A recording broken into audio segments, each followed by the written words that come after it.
What's going on, guys? Ryan O'Toole back here again, giving you guys a very exciting video. If you guys are new here, feel free to click that subscribe button and that bell notification icon for more reviews, reactions, rankings, and more movie content. The end of the year is finally here. Thank God 2020 is almost coming to a close. This year has been the worst year possible. We had a pandemic, many iconic legends passed away, people have lost their jobs, and movie theaters have been shut down for 90% throughout the whole entire year. And now the year is finally concluded, and it's finally time to give you guys my top 10 best movies of 2020. Let me know down below in the comment section what your guys' top 10 best movies of 2020 are. I'll just say this right off the bat, we are not going to have the same list at all. We're definitely going to agree and disagree. Let's just be real here. That's what these lists are for. As well as let me know how many movies, new movies, 2020 movies you guys saw this year in total. And if you are new to this channel and you enjoy this video and you want to see more content like this, hit that like button and consider clicking that subscribe button for more reviews, reactions, rankings, and more movie content. Before I reveal the top 10, I got 5 honorable mentions. I'll breeze right through them right here. Onward. The Trial of the Chicago 7. Jingle Jangle, A Christmas Journey. The Way Back. And Bill and Ted Face the Music. All 5 of those movies are really good movies. I love them personally, but they just couldn't crack my top 10 list. In my rescue to the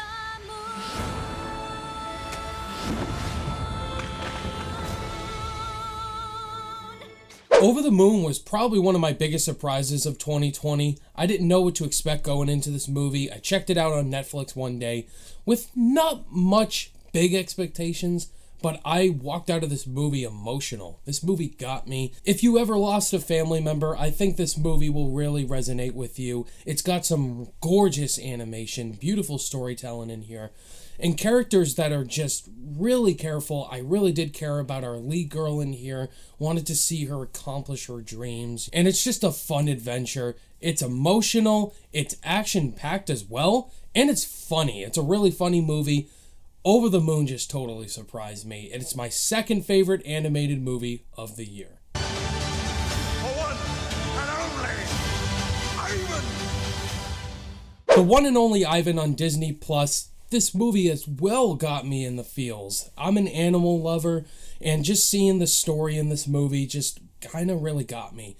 I really like the characters in here. Bryan Cranston as the circus owner. He has these group of animals, and Ivan, this gorilla, who becomes the town's biggest attractee until another animal takes over that position. And the main message of the movie pretty much is just escapism. These animals want to be free, especially Ivan. And by the end of this movie, just tears. And Disney Plus did a really good job with this movie. I just loved it. It's a great family movie. Get the family together and watch this movie. And bring those tissue boxes.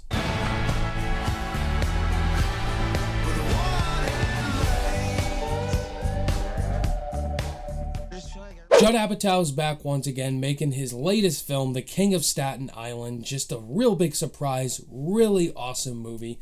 Pete Davidson from SNL gave a really charming performance in here, realistic as well. Judd Apatow, the director of the 40-year-old version, Knocked Up, Funny People, and now King of Staten Island, just adds to his filmography. This movie as well, one of my favorite performances still this year in Bill Burr. I really wish he got Best Supporting Actor claim because Bill Burr's fantastic in here.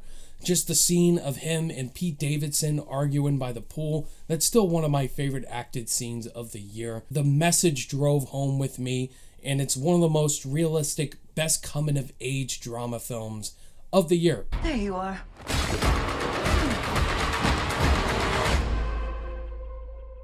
The Invisible Man from Lee Winnell, the director of Upgrade. What a great movie that was, and The Invisible Man is no different. You don't need a universal monsterverse to really make The Invisible Man that special because it doesn't need a verse behind it. Elizabeth Moss still gives one of my favorite female performances of the year. She was absolutely terrific in this movie, and just the realism to it. Like, The Invisible Man's a very classic monster film, but it felt completely different in here. and that's from Leigh Whannell's just terrific direction in here. Just a really strong movie, and by the end of it, it's very white-knuckle and action-packed, and you want to see Elizabeth Moss do anything possible to kick some ass, and some ass was kicked in the film, and The Invisible Man just has one of my favorite scores of the year, and it came out in February too, and it still resonated with a lot of people. In my line of work, I have to be very careful. And that means knowing exactly who I am in business with. Spike Lee is back once again directing Da 5 Bloods, another Netflix movie, and Da 5 Bloods was just awesome. Spike Lee is just a director, man. He does not care whatsoever what kind of movies he makes, and with this one, it's a real personal story that just gets me right in the feels with the passing of Chadwick Boseman. Rest in peace. Delroy Lindo needs to be considered for Best Actor this year. His performance is fan-freaking-tastic.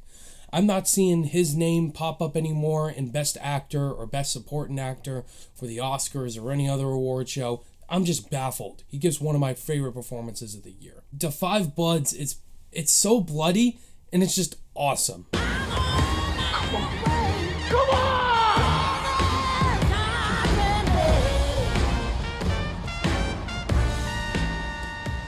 Ma Rainey's Black Bottom. I hope that movie does incredibly well at the Oscars this year, because this movie, my God, Chadwick Boseman, just give him the Best Actor Oscar. And a character that's just so unlikable, but Chadwick just brings so much rage to the character and personal struggle.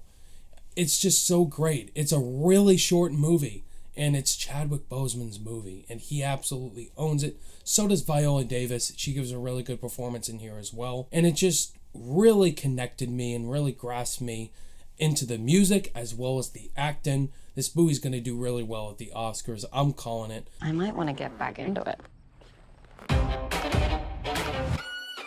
The movie that I just saw today to cap off this best list, Promising Young Woman. This is one of the best films of this year. Carey Mulligan, just one of the best performances of the year. Such an original movie, such a great concept in here. Carey Mulligan drives the whole movie together.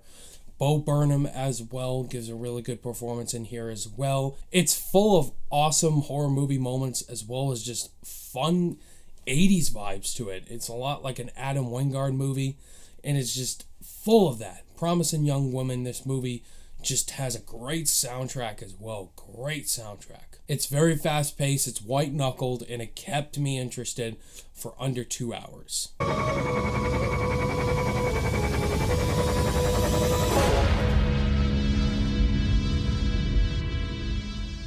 Christopher Nolan, thank goodness for who he is, releasing Tenet this year, because Tenet is a blockbuster, and it's a blockbuster by perfect definition, and it is one of the most divisive movies of this year. People who love it, hate it, or don't understand the love, they're in the middle. I love Tenet, and it's a really, really trippy movie. My theater experience for this movie was absolutely fantastic. Just the IMAX experience, and the characters, and the score from Ludwig Göransson, the editing was really fast-paced. John David Washington was just excellent in here, as well as Robert Pattinson, Elizabeth Debicki. Yes, the movie is very confusing, I understand that, but I definitely followed through the movie. I understand it. I understand what Nolan's going for. And yes, some of the audio is all over the place, but I didn't have that issue. I really didn't. The subtitles really help this movie. If you own it on Blu-ray, you can understand what characters are saying now. But I followed through this movie. I was highly locked into it. Nolan just brought me into this world, and I was just fully immersed. And Tenet is just one of the best theater experiences I've had in a while.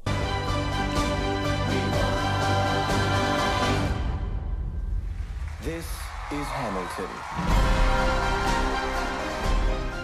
Hamilton was something I was very much looking forward to seeing. My brother absolutely loves this musical, and it's a very hard musical to get into. I mean, tickets were sold out, and so they released it as a movie on Disney Plus. especially during the pandemic. That was just an absolute gift to give us all. This was just a masterpiece of a brilliant idea from the mind of Lin-Manuel Miranda. I don't know how a human being could come up with this brilliant of an idea of a musical about the life of a man, Alexander Hamilton, and just the history of him, as well as just American history in general, into a 3-hour long musical epic. And just the Broadway musical numbers in here are just really well explored, especially at home on a Disney Plus experience. It is a movie. I know some people don't, but I consider it a movie. I was just locked into this movie through start to finish, was highly impressed with just the technical aspects about it and the storytelling. Hamilton just saved 2020 pretty much for me. Pizza. I can't smell. We can't taste either? All that stuff is in your body. No smell, no taste. Or touch. See? Okay, I get it. Disney and Pixar's Soul. Pixar just makes some home runs. They make some singles, doubles, but I think Soul is another home run for them. Soul just is an adult Pixar film. I'm just going to get that right off the bat. If you have kids, I don't think kids are going to enjoy or love this movie as much as adults are, or elders as well. Soul is just, it's a deep movie, and it just really got me. And Jamie Foxx's character in here just is so relatable. You're just picturing his character just going through life, you know? He's a jazz musician as well as a teacher. You're discovering and deciding what he loves more. But Pixar just takes you on the journey with him. You're going into these worlds, just the afterlife, just a brilliant concept. Soul has just some of the most breathtaking moments of 2020. It has one of the best scores of the year from Trent Reznor and Atticus Ross. The best animated film I have seen this year, without a doubt. And that's not saying much, but Soul is just absolutely incredible, and it's for sure my favorite movie of the year. So there you have it, guys. Those are my top 10 best movies of 2020, my personal favorites. Let me know down below in the comments what your guys' top 10 best of 2020 are. Look forward to my follow-up video, my top 10 worst movies of 2020. Thank you guys as always for watching this video. All my social media links are in the description below, and I'll see you guys in the next video. Bye.